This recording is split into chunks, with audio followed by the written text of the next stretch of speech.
नाज़रीन, टड्डो Boman Khan press club में इस्लामाबाद जे senior सहाफ़ी अरशद शरीफ़ जी पहिरीं वरसी ARY न्यूज़ पारां मल्हाई वई। उन मौक़े ते प्रेस क्लब अंदरि क़ुरान ख़ानी ऐं दुआ घुरी वई।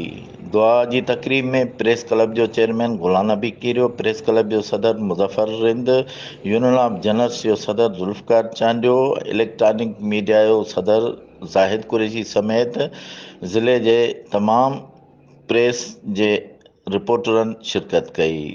उन मौक़े ते सहाफ़ियुनि चयो त अरशद शरीफ़ जी ख़िदमत खे साराहियूं था, खेसि ख़राज तहसीन पेश करियूं था। ज़ुल्फ़िकार चांडियो, इब्राहिम न्यूज़, टंडो मोहम्मद खान।